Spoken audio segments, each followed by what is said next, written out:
Praise the lord. ఈరోజు వాక్య భాగం కీర్తనల గ్రంథం 94వ అధ్యాయం 18వ వచనం. నా కాలు జారెనని నేను అనుకొనగా యెహోవా నీ కృప నన్ను బలపరచుచున్నది.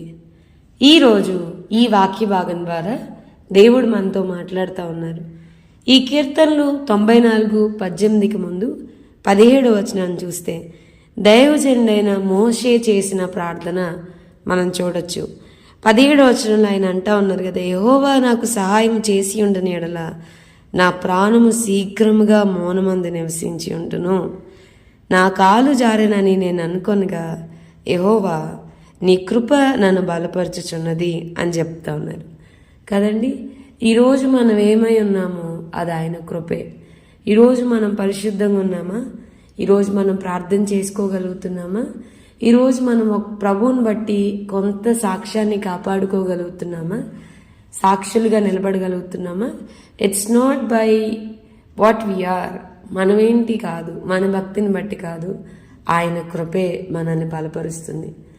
ఎంతో గొప్ప దైవజనుడు కొన్ని లక్షల మందిని ఐగుప్తు నుంచి కనానుకి నడిపించడానికి దేవుని చేత మరి ఏ నాయకుడు వాడబడలేనంతగా వాడబడిన సేవకుడు, దేవుని ముఖదర్శనాన్ని పొందుకున్న వ్యక్తి, చాలా స్పష్టంగా దేవుని స్వరాన్ని వినగలిగిన వ్యక్తి, మరి ఏ జనంనకును ఏ దేవుడును సమీపంగా లేనంతగా దేవుడు ఇశ్రాయేలుకి సమీపంగా ఉండి మోషే గారి ద్వారా నడిపించిన విధానం మనకి చాలా ఆశ్చర్యం.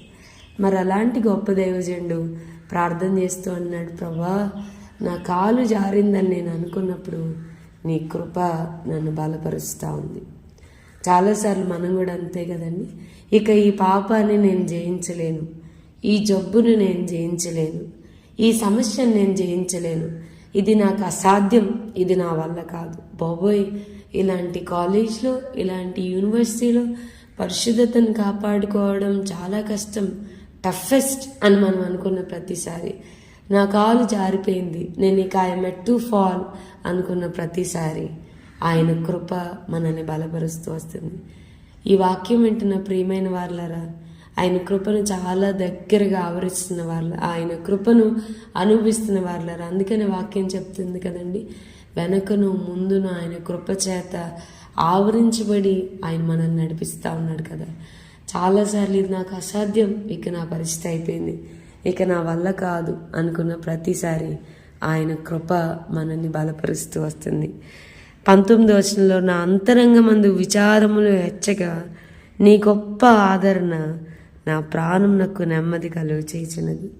ఈరోజు చాలా వర్రీ అయిపోతూ అంతరంగమందు పై కదండి విచారములు రోజు రోజుకి ఎక్కువైపోతూ ఉండి ఈరోజు ఎంతో టెన్షన్ పడితే ఈరోజు ఈ వాక్యం వింటే what's next, what is going to be, ఏమైపోతుందో ఏం జరుగుద్దో అన్న ఆందోళనతో ఈరోజు వాక్యం వింటే మోషే గారు చెప్తా ఉన్నారు, నీ గొప్ప ఆదరణ నా ప్రాణం నాకు నెమ్మది కలిగించుచున్నది అంటున్నాడు.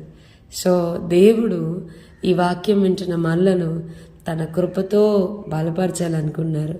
మనం ఏదైతే చేయలేమనుకుంటున్నామో దాన్ని తన కృప ద్వారా ఆయన జరిగించాలనుకున్నాడు. అందుకనే ఫిలిప్పీలకు రాసిన పత్రిక 4:13 I can do all things through Christ who strengthens me, నన్ను బలపరిచి వాని అందు నేను సమస్తము చేయగలను, నేను పాపాన్ని జయించగలను, నేను వ్యసనాన్ని మానగలను, నేను రోగాన్ని జయించగలను, నేను ప్రార్థన చేయగలను, నేను వాక్యాన్ని ధ్యానించగలను, నేను సాక్షిగా ఉండగలను. మన ప్రభు చిత్తం ఏంటో తెలుసా? మనం అనేకులు ఎదుట ఒక గొప్ప వింతగా మనం ఉండడం, అనేకమైన కన్నులకు ఆశ్చర్యంగా మనల్ని నిలబెట్టడం ప్రభు యొక్క ఉద్దేశం. సో ఈరోజు తన గొప్ప ఆదరణ మన ప్రాణములకు నెమ్మది కలుగు చేయనుగాక. ప్రభువుకు అత్యంత సమీపంగా మనము ఉందుముగాక. ఆయన కృప మనల్ని బలపరచునుగాక. అందరికిలాగా నేను ఉండాలని ఏమీ లేదు. అందరు పడిపోయిన చోట వాక్యమే చెప్తుంది కదండి, యవనస్తులు తప్పక తొట్టిల్లుదురని.